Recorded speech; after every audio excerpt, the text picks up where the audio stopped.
takes a Batman, Wolfman, Frankenstein, or Dracula to put her in the mood for love. It takes the cat, girl, dog, boy, creature from the Black Lagoon. Hey everyone, it's me, director-editor Richard, formerly the Allure Cinephile. I mean, still am, I guess, but you know, not in a while. But hey, here we are with another stupid marathon of horror movies that I'm doing. You know, everyone does their little special thing in October. You know, watch a movie a day for 31 days, you know, 31 days of horror. That shit's for babies. I watch one movie for every decade in a row in one day. So starting in the 1890s up to the 2020s, one horror film for each one of those in one sitting. This year I started at 7 a.m. and finished up around 2:30 a.m. It was the fastest marathon I've done by design.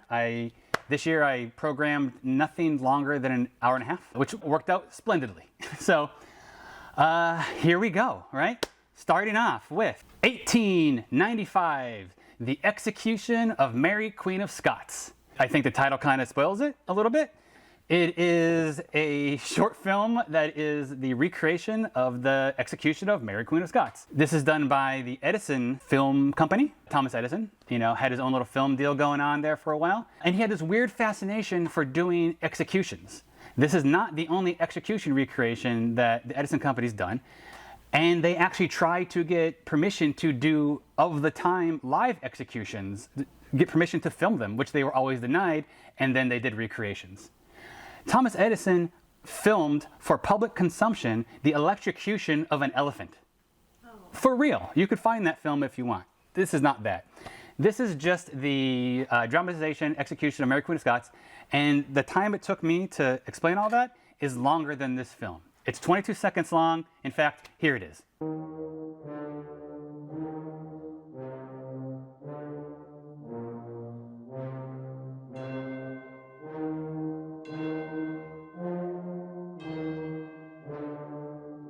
Pretty good, right? There you go. All right, not bad, off to a great start. Next up, we got 1900s, The Mystic Swing, right? This is pretty much the Prestige Zero. It's about 2 minutes long. It's two magicians on stage with a swing between them, and they're vying back and forth by making a woman appear and then making her disappear. One of the magicians is the devil. They don't really tell you that, but he is. And then at the end, he turns the woman into a skeleton. Spooky. There you go. That's it. You know, 5 out of 5. Perfectly good.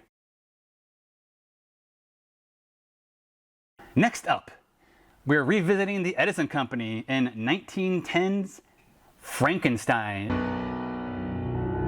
It is the first adaptation of Frankenstein. And when you see it, it does say in the title card, a liberal adaptation of Frankenstein. And coming in at 12 minutes, it is. In this one, Frankenstein looks more like a Japanese demon in old artwork, of like Edo period artwork. It's very strange, but it looks really cool. And the best part of the movie is his creation scene, which is achieved by setting fire to this doll and then reversing the footage as if the fire is producing flesh instead of removing it. It's actually a really great effect. It does end with Frankenstein not murdering anybody and just kind of disappearing into the ether. Like, not like walking into the fog away, but literally just disappearing into a mirror. I don't know. It's fine. I do love old-timey silent movie mirror gags though. 4 out of 5 arbitrarily.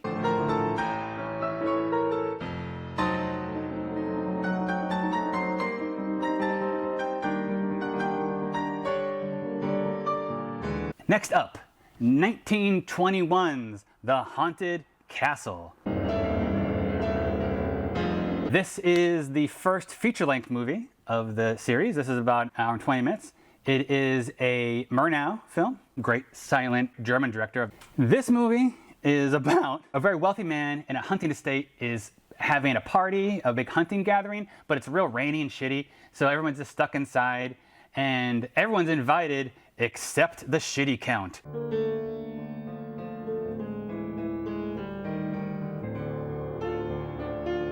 who shows up, and everyone's like, oh no, who invited the shitty count? He's the guy who everyone thought murdered this other guy's brother, and then his brother took over, and he's the other new count. He's coming with his wife, and if he's here when the new guy comes, everyone's gonna be mad because this guy thinks that he murdered this guy's former husband. And that's what happens. The movie puts a lot of guilt on the shitty count, but you know what, guys? He might not be the real villain. It's pretty good, very standard Murnau, very competently shot, pretty well acted. Altogether, not bad. 5 out of 5, which I'm going to give every movie probably. Hopefully someone finds his skull soon. Is he missing his skull? Yeah, somebody stole his skull like years ago and no one knows where it is. Wow.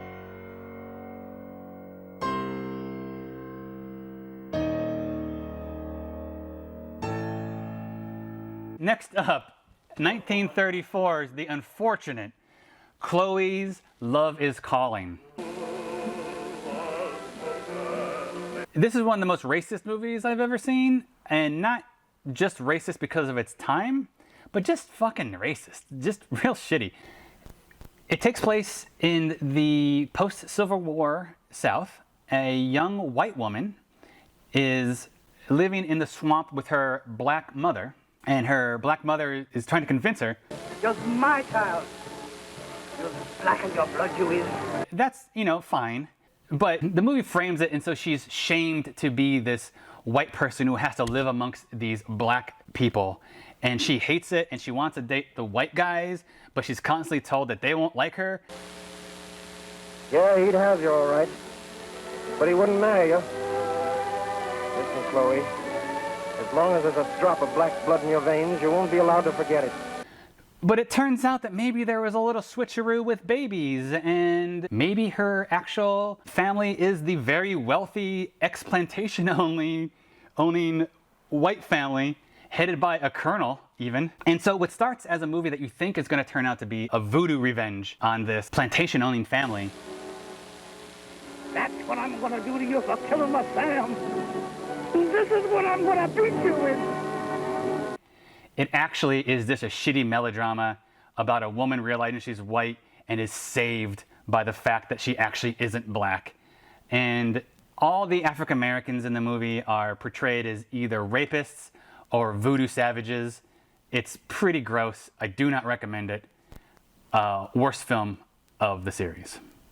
No stars out of 5.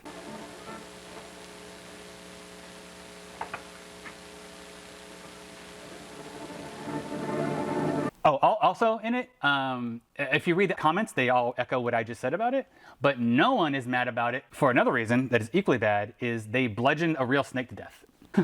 Yeah. So hate it for that reason too. Well, Colonel, you certainly sold me on the fact that the julep, with its fresh mint, dash of sugar, and generous portion of real liquor, is a nectar fit for the gods. An intelligent observation, young man.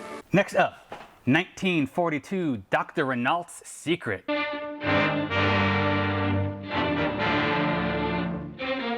Ooh. Finally, we're back into actual horror movies again after that shitty melodrama. This movie is right after watching the movie I did with all its racial connotations. At first, this one was like, oh no, here we go again, because it's about this doctor who is, doing his doctoring things, and he has an assistant who is like a shorter fellow and, has a very odd visage.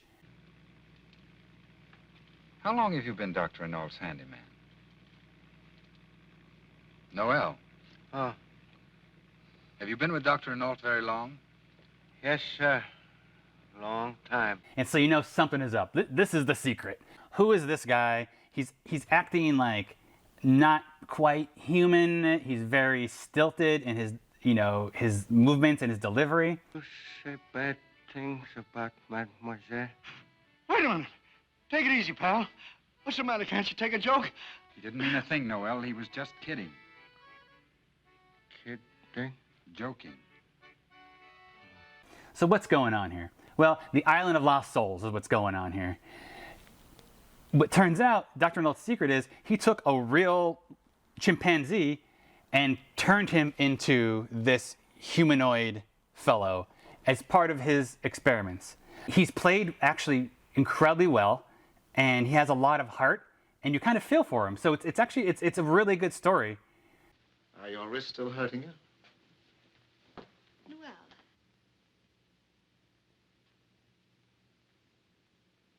Excuse. Please. Overall, Dr. Melt's Secret is perfectly great, perfectly fine, cromulent, mid-40s B-movie, horror movie. I enjoyed it. It's sad, actually. 5 out of 5.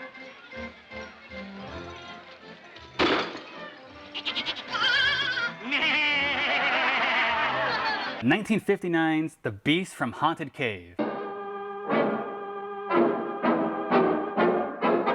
And at first is just another Roger Corman retread of a monster in a cave movie. But this one's directed by a nascent Monty Hellman. And he is able to squeeze just enough style and pizzazz out of this just standard script. It's about a gold heist. Look at all that gold. And they, as a part of their cover, they're doing a cross-country ski trip. I'd like you to reconsider taking this cross-country run. It's 2 days to the cabin. If anything happens, we're out of luck. Well, don't worry. If Byron breaks a leg, we can always shoot him. And while they're doing that, they come across the haunted cave. And inside of it is actually, ultimately, it's just a spider, like a giant spider.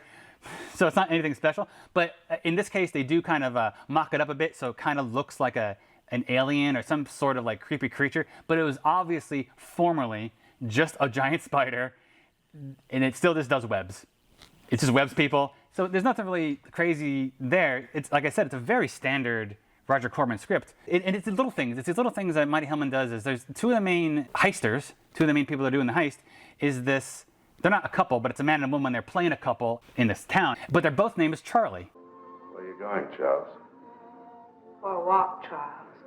It's cute and just a little more than you would see a je ne sais quoi of something that's in this movie that just makes it a little bit better. And I guarantee it's all down to Monty Hellman. So God bless Monty Hellman for making this movie actually pretty decent. 5 out of 5 stars.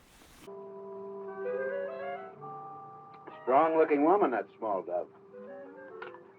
Big vulture. Too bad we have to kill her.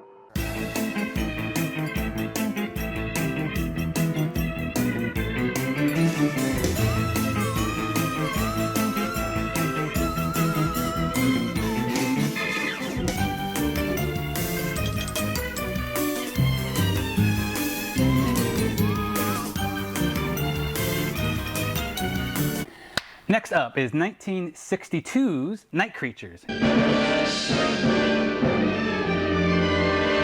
And what I didn't know about this movie is it's the exact same story from the 60s Disney banger, Dr. Sin, a.k.a. the Scarecrow of Romney Marsh.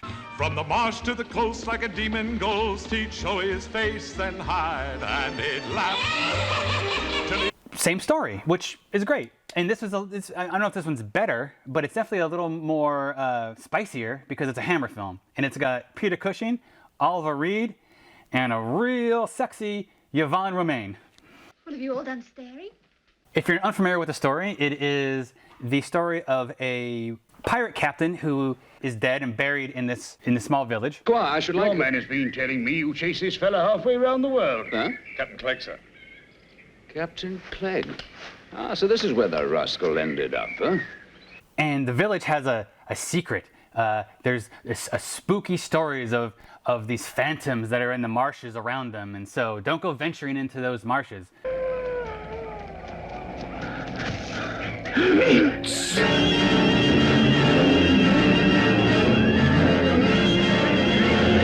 But really, it's just a cover for their smuggling operations. For maybe the pirate who never actually died. There you go. Always suspicious, eh? Peter Cushing is fantastic in it, just great. Oliver Reed is, just a dashing young Oliver Reed. Just a lot of fun. I recommend this movie and also the Disney Dr. Sin, which is also fantastic. 5 out of 5. What's this? Hole in the floor, Captain. I can see that fool. What's down there? Why, the cellar, of course. Next up, 1975's Deadly Strangers. And this is a British made-for-TV movie, I believe, about a person escapes from a mental institute, a very standard story for a horror movie. He escapes from a mental institute.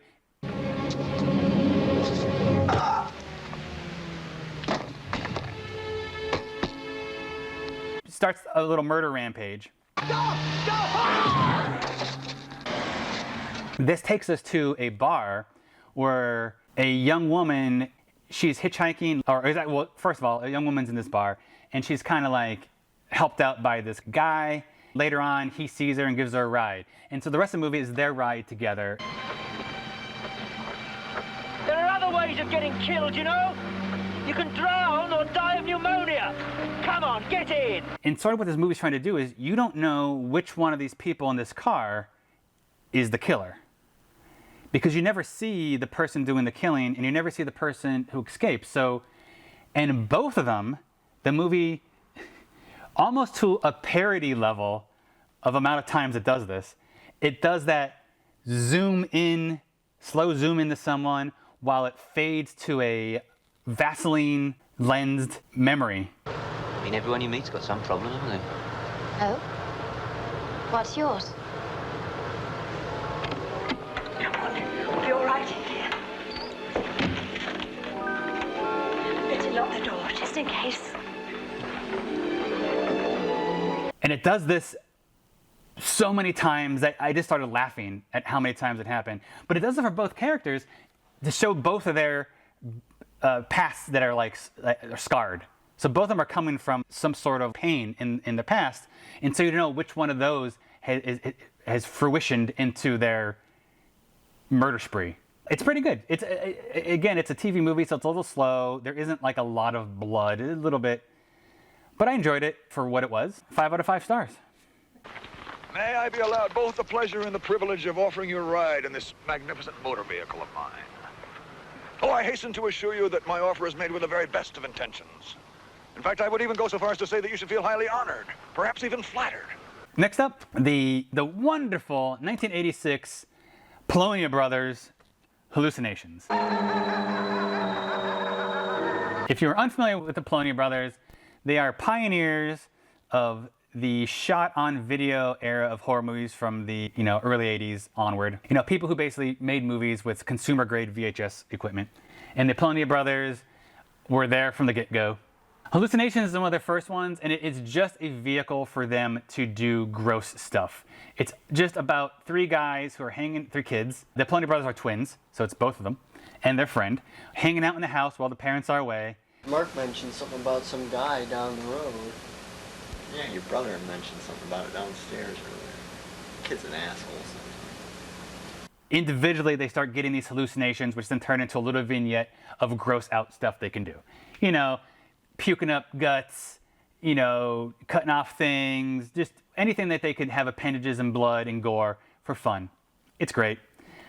A little side fun, if you're a big fan of Splatter Farm like me, the first time you saw Splatter Farm, it contained a scene where I believe it's Mark Polona goes into a bathroom and shits a knife out.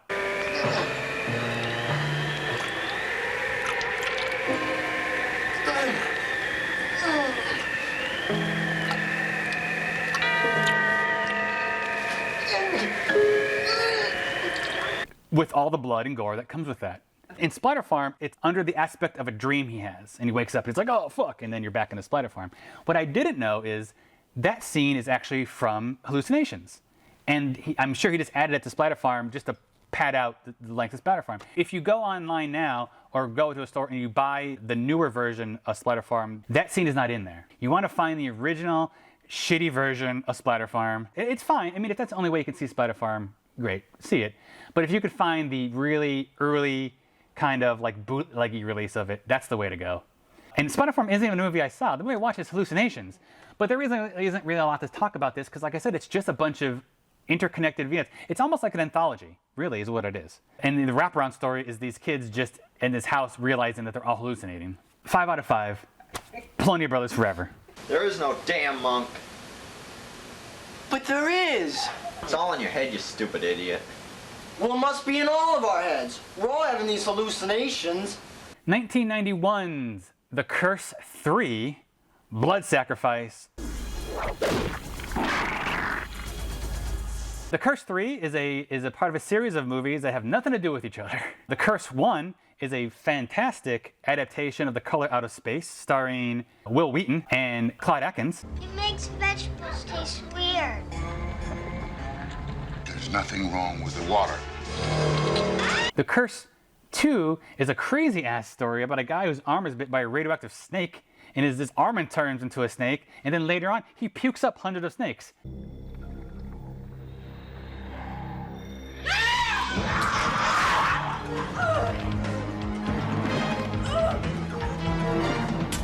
And then Curse 3 is the only one I haven't seen, so I was like, fuck it, let's watch it.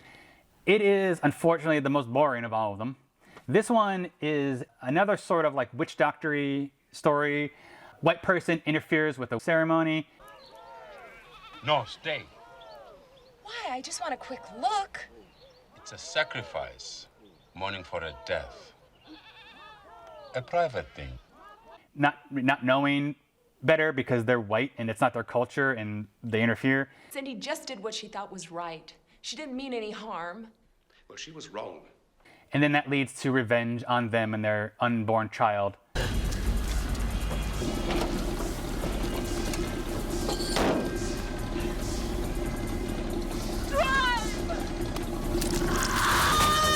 Through various means of witch doctoring.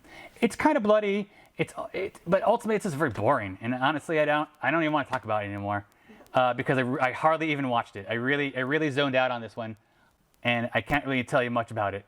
There is nudity though, so it's got that. 5 out of 5.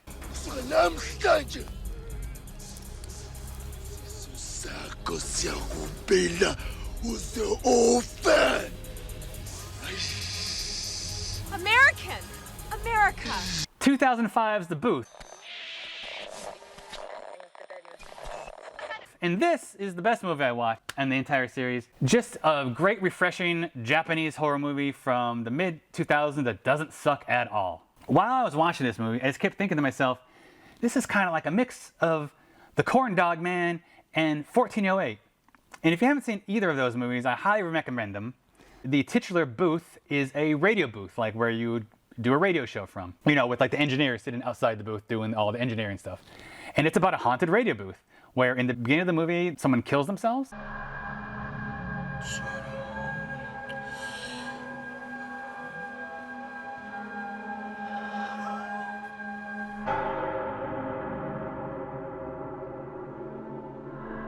And then later on, many years later, a group is doing a kind of a love line radio show. 03565989までお間違いのないようにたくさんのメールそしてファックスをお待ちしております。実はですね、今日はちょっといつもとは違うスタジオからお届けしてるんですが、これってあれなんですよ。開局当時から。And they need to do a show at the studio because their studio is being repaired or upgraded or something. So it's like a one-off in this old studio, and the same shit starts happening. But it's really good. It's just interesting. You don't know if it's a revenge story. You don't know if it's really a ghost story. You're not sure what the antagonist is. いきます。練馬区のガシッポさんです。慎吾さんこんばんは。こんばんは。さっきの混戦のことですが、いやーこれ皆さんどうなんでしょうね。確かに僕もさっきは盛り上がってしまいましたけども、この番組はね、ほら一応恋愛エンターテインメント番組ということでお届けしてますからね。And it keeps you kind of on your toes the entire way. And it has a great ending. Like it's solid all the way through. I don't want to talk about it too much because of all these movies that you should try to find this one. The whole thing takes place over the radio show, and things just start to escalate more and more and more. And the whole time, the guy who's the radio host doesn't know, is this whole thing kind of like a put on, or is it just coincidence? And what's with the weird sound effects and weird things happening, and what's the ghostly voices talking about? So he doesn't know what to think. You don't know what to think. It's pretty great. 5 out of 5.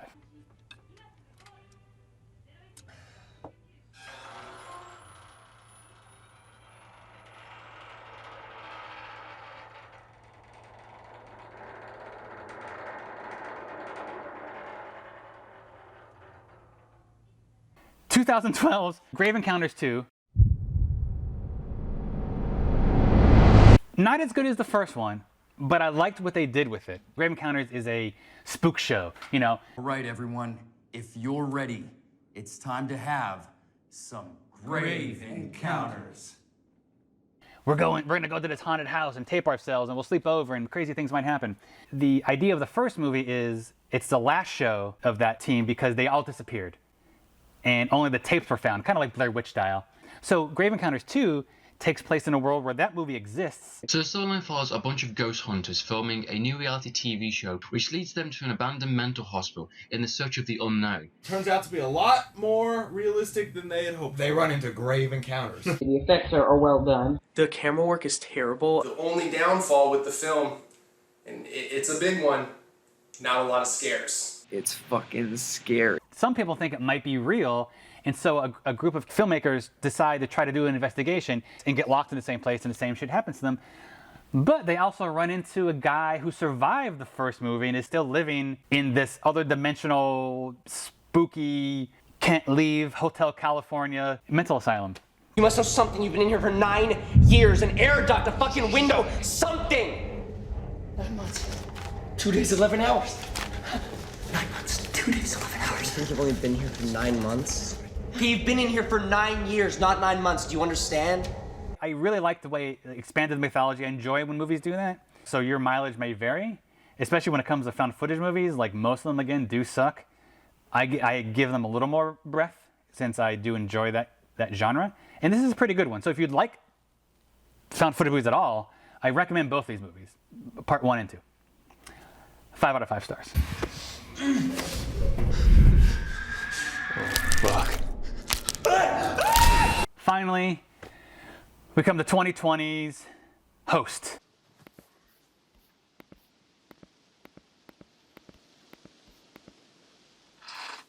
Which was made during the pandemic, and because of that, it is fully done on Zoom.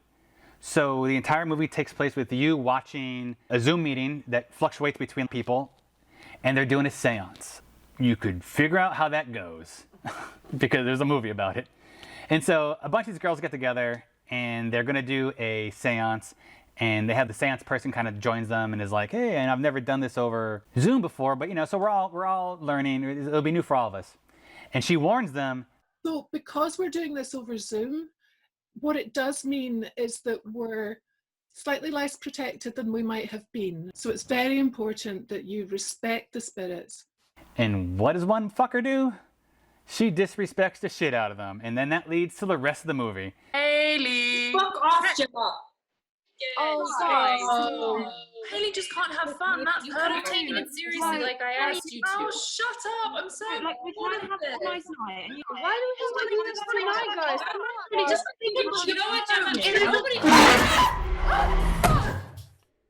Again, I don't want to go into too many details because I think you get the setup and you know where it's going to go. It's never boring. You're just watching these, your Zoom, so you never see more of the room than what's behind the person. But that's all you need to see. It's just done very cleverly. It's very spooky. It's very creepy. It's pretty great. It's again, I don't want to go too far into over-explaining it because it's just you just need to see it. But I don't know, 5 out of 5 stars. He is a friend of mine, and not that I don't think you would, but please take it seriously though and be respectful. Speaking of seriously, and not to undermine everything you've just said, but can we do a cheeky little shot every time it says Astroplane? And that's it. It takes the Batman, Wolfman, Frankenstein, or Dracula to put her in the mood for love. It takes the cat, girl, dog, boy, creature from the Black Lagoon